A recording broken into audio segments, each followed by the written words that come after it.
When you work in education leadership, you don't get off at 5 o'clock.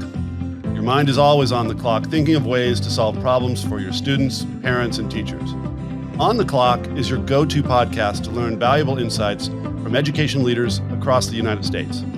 I'm your host, Todd Dallas Lamb, former White House appointee to the U.S. Department of Education, and we are now on the clock. Welcome back to On the Clock. I am your host, Todd Dallas Lamb, and today we are thrilled to have our first superintendent and parent combo interview today. My guest is an old friend, Dr. Aaron Spence from Virginia Beach Public Schools. He's been the superintendent there for since, is it 2014, Aaron, that you started? That's right, 2014, you got it. And that is your hometown, Virginia Beach. How cool is it that you are working in the same district where you really grew up and went to high school? Yeah, it's cool. I love the opportunity to come back and serve the place where I grew up. And I've had a lot of fun with you over the years on all manner of topics. I didn't know you were a serious student at UVA, and I also didn't know that you studied French at UVA. What took you to that course? Well, I was really good at two things in school. One was French and one was math. And so I started out as an engineering student and decided that wasn't for me. And the only other thing I could think to do was study French. Are you still speaking French fluently? And how often do you get to use it? So I can read and listen fluently. Speaking, I've lost a little bit of vocabulary, but I do get back to Paris every now and then. And when I do, it comes back to me in a couple days. With you today is a parent from your district, Sarah Cummings. Sarah, thank you for being on the show. We really appreciate it. You are our first parent on the Clock podcast, and we want to dive into a specific program called Project Search that is really unique with and for the special education community. But first, I want to dive into a little bit of that history. Your district, Aaron, is about 67,000 students, and I believe you serve about 8 to 10,000 families that actually serve in the United States Navy that has a big footprint into your district. Yeah, it's actually a little bit bigger than that. It's actually about 20% of our students, so wow. closer to 18,000 students. I can only imagine, like, you have a lot of things that you have to deal with that a lot of superintendents around the country don't. You have service members that are out there, and you're supporting their children in the classroom. But if tragedy happens, as will sometimes happen in the military, you have to be there as a resource for that kind of for help as well, don't you? We do. We have a lot of supports and partnerships with the military. We have really wonderful programs for our military students and our military families. It's something we're really attentive to and proud of in Virginia Beach. And we've got military family life counselors at most of our schools. We work very closely with what are called our school liaison officers, who are stationed at, we have 3 installations within the city proper. And then, of course, we're right next door to Norfolk Naval Station, which is the largest naval station in the world. And we've got school liaison officers at each of those who really help us and help our families integrate into our school division. That's great. So one of the programs that's really intriguing, when I talk to superintendents about being on the podcast, I always lead with, like, what are you excited about? What is it that you'd love to share with other superintendents around the country? And Aaron, you immediately told me about Project Search. Before we dive into Sarah's personal experience with that program, give me a little bit of an overview on Project Search. Yeah, well, I'll say this. One of the reasons that I think it's important to talk about is because so many school divisions, and sorry, in Virginia we call them divisions, but so many school districts around the country serve military children. When I was down in North Carolina, we were adjacent to Fort Bragg and worked with those students as well. So there are opportunities in everything we do to really support these students who are such an integral part of the military mission in our communities.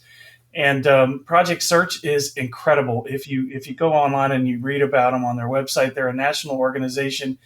And really what it is, their goal is to help young people with significant disabilities find success in employment. And so it's all about transition. It's all about having the opportunity to work and to develop the skills needed to make that transition as they come out of our schools.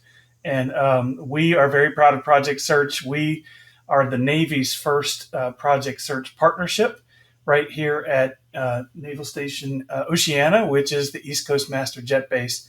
and couldn't be more proud to be that first partner with the Navy, given our long and proud history of supporting those families. Is Project Search its own unique entity, and they partnered with the Navy, and then the So they Navy? are a national organization that partners with school districts and other organizations to help students with significant disabilities transition out of the school division and into employment.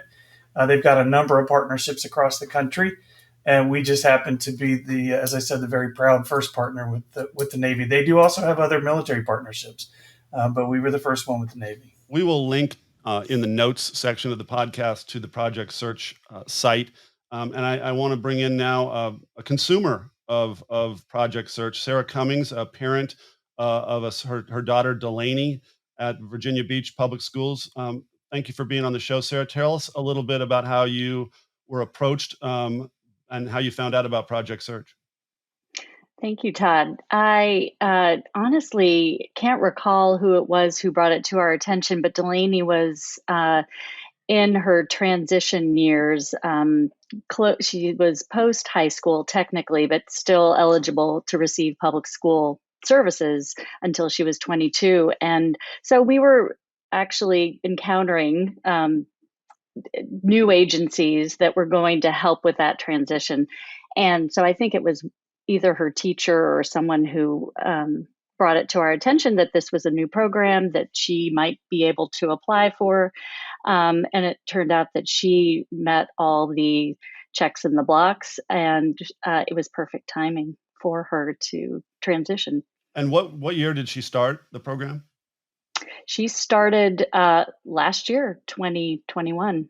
And then she's graduated. And walk me through how she enjoyed it initially. I mean, joining anything, whether it's a club or anything, can sometimes be stressful. Was it an easy transition into the program? For her, it was perfectly timed because it was her last year of eligibility as a student with public schools.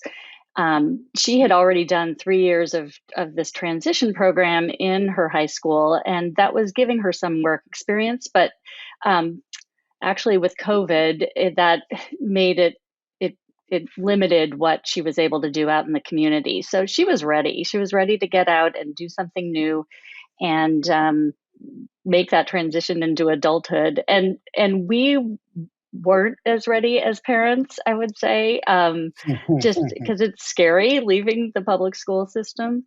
But she was okay with it.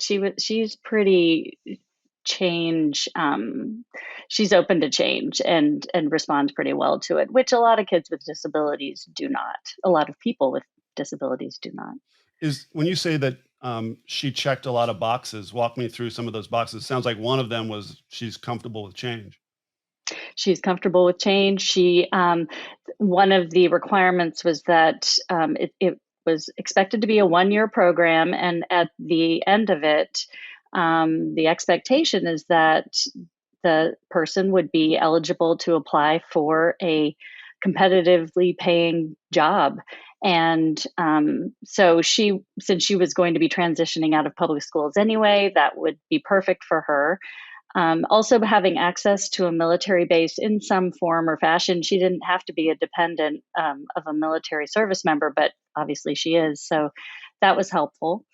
And I think just her readiness to take on work and something new that was outside the school system. What's Delaney doing now? What was the job that she funneled into? She funneled into, she was asked to apply for and was accepted to be a sales associate at the Naval Air Station Oceana Navy Exchange. Yep. In their consumables department. It's a big mouthful. So I'm wearing my Navy shirt today. We sponsor, my wife and I have been sponsoring Naval Academy midshipmen for 22 years now. Had a few of them on my couch last week as they were getting ready to go back into the Naval Academy. And the Naval Academy store is one of the great retail experiences you can ever have. It's like the most patriotic buying thing you can do. What a cool job for Delaney. And Aaron, how many other students participated in this program? in the last year? And how did COVID affect how that program has changed since we're back in schools now? Yep. So we actually had 8 students who participated in the Project Search program along with Delaney. And it's actually pretty cool. You said you were going to put the Project Search site up. If you go there, they have an article about our first graduating class, because they were I saw that the this very morning. first graduates to come out of this program for us. So it's brand new. And as Sarah mentioned, what we really did was we had our special education coordinators who really are familiar with the students in our schools, and knew who the students were who probably would be successful in the program. And as Ms. Cummings said, it really comes down to, I think, she talked about the boxes that they check in terms of, you have to be, for a partnership with the military, you have to be able to get onto the installation. And of course, you have to be open to change. But there's more to it than that. You have to be comfortable around other adults. You have to be able to work with people to resolve conflicts. There's some skills that these students learn while they're there, but they have to have kind of a predisposition to those skills anyway. So a pretty special group of kids. And I got to tell you, one of the reasons that we reached out to talk about Delaney with Mrs. Cummings, she just is inspiring when you talk with her, and she shares her experiences and who she loves and what her favorite things were to do at the installation, because she didn't just do one job. She actually worked across a number of different parts of the installation.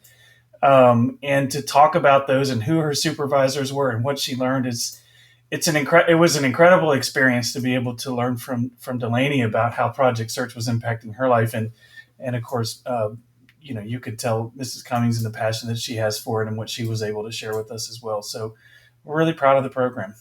Well, Sarah, it's an observation that I've made over the years, is that if you want to find somebody that can sink their teeth into an issue or a project, find me the mother of a special needs student.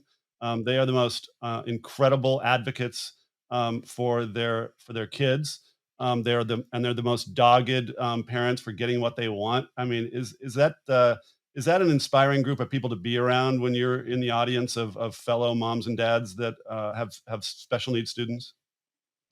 Absolutely. But that sort of raises a point that is part of what made Project Search really helpful for us, is that, as having been so used to being an advocate for Delaney, um, it's a period of time to get her up to speed on advocating for herself. So really, this Project Search year was about that, and letting us feel comfortable with her taking the reins on being her own person and being an employee, and us not being part of that in any way, shape, or form.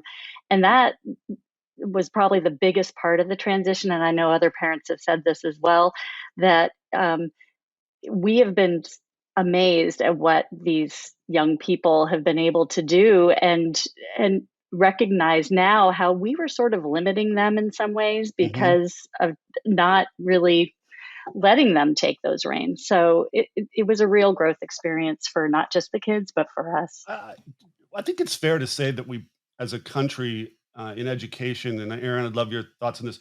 I don't think that applies just to special education parents. I think we are naturally, we limit what we think our kids are capable of accomplishing all across the education spectrum. I think kids are, by and large, many of them are bored, and the more you heap on their shoulders, I think we'd all be amazed at what they can do if we just allow ourselves the ability to trust that they can handle it. Yeah, we talk about this all the time. Children, kids rise to the expectations we set for them. So if we set high bars, we know that they will rise to those high bars.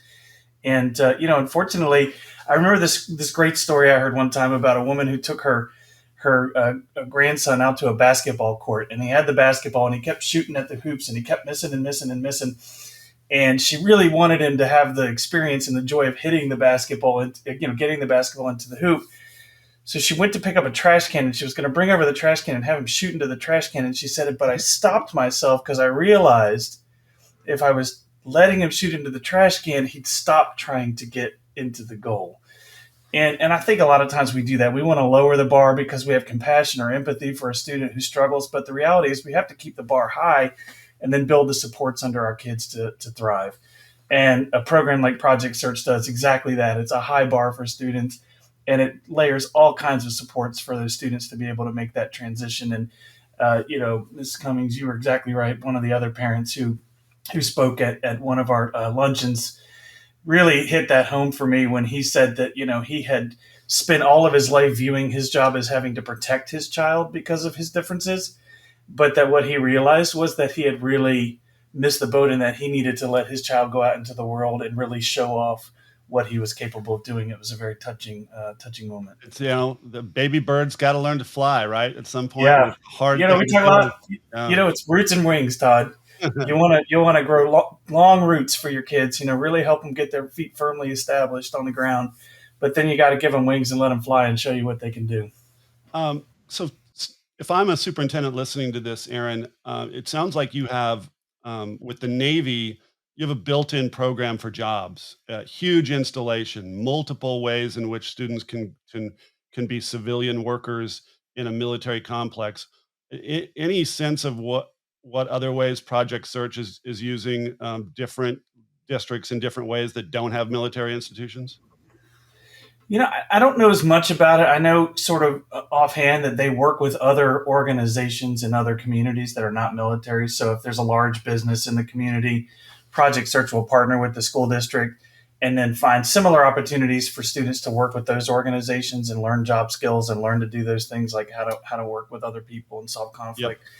And then again, the expectation is students are able then to transition directly into employment. And what I do know, what Project Search is proud of, is that very often the students are able to get jobs where they were working, which is really great. And we talk about that all the time. When students do internships, when students have the opportunity to go out and get workforce experience, and that's all of our students. The employers get to know them and start to understand. Wait a minute, this 18-year-old kid really does bring something to the table. I think I can hire them, because it's funny when I go to the chamber and we talk about workforce needs. I always say at the end, well, hey, my kids are ready. Will you hire them? And they all sort of pause and go, I'm not sure I'm ready to hire a kid right out of high school. I'm not sure they have, are they going to get up on time, or do they know they're supposed to show up and get along with everybody? And I said, well, look, get to know them before they leave high school, and you're going to be amazed by what they can do for you. I mean, in my own life, finding work that is motivating and something that you're proud of, and becoming sort of a happy citizen in the United States of America. I've been in moments in my life where I didn't know what I wanted to do, or maybe I wasn't doing what I wanted to do, and I can't think of any greater gift that a school district can give a student, other than a roadway to success and happiness, and a mission. And you're in a military world down there where it's a mission driven philosophy, and what a cool thing that you're offering. And how many, final question on Project Search, how many more next class are you going to do this coming year? You had 8 before. Is it going to stay that around that same number, or are you going to increase it? Yeah, I think our goal is to keep it right around that same number. I think the number I heard was 9 students that we're going to be working in Project Search this year. It really is dependent upon how many resources we have both on our side of the fence, because we do have adults who support them, that work through the school division, our special education coordinators and our job coordinators. And then on the Navy side, they've got folks who also support them and supervise them as well, just as you'd have a supervisor in any job. So it comes down to kind of our ability to match those up. That's great. And Sarah, before we started taping, you told me a cool story that your husband was an advisor. He's a retiring pilot for the Navy, and he was an advisor on a certain show called Top Gun Maverick that I may have seen 3 times already. I think you might be the only person who has you beat. Yeah, I'm sure. What did you do? What did you do on the set as an advisor? I'm guessing just advising on the intricacies of pilot work. Yeah, he was the first official Navy advisor. So even before the script was written, the director and original screenwriter, he took them on field trips. They came to our house. He educated them about um, naval aviation in general. And one of their questions was, well, where can we get a working F-14? And he had to tell them there isn't one, at least not in this country. So, um, it was a steep learning curve for them, but they spent a lot of time together, and they're still in touch. He really did a lot of good work, and then handed it off to some other people who took the reins and got that job done. It turned out to be a great show. So I mentioned earlier in the show that I sponsor Navy midshipmen, and one of my Navy midshipmen was a football player. In fact, I sponsored a lot of football players, and one was flying helicopters in San Diego, and they were filming the scene where they're playing football on the beach, and they needed some people that actually knew how to play football, and they brought in our mid Doug Furman. I'll give him a plug. And the only thing they told him was, you can't tackle Tom Cruise very hard. And so that was his only mission, and had the time of his life. And how cool is it to stick around after the movie and look for your loved one's name on the screen rolling down? I'm sure that's something you've done a few times. Yes, that's fun. That's great. And that's nice they gave him credit. Well, Dr. Spence, thank you so much for bringing Sarah Cummings on our show. She's our first parent, and what a great first parent we will have. It'd be a high bar for the next parent to reach. And as I mentioned to you earlier, Sarah, you won't be the last. We want to do more of these kinds of interviews where we're talking to really the consumers of education, as well as those that are delivering it, like Dr. Spence. Thank you so much for being on the show. Really appreciate it. Thank you for listening. If you enjoyed this conversation, subscribe to our YouTube channel and find us on your favorite podcast platform. On the Clock is part of the Strategos Podcast Network. To view the entire lineup of shows, please visit us at strategosgroup.com. See you next time.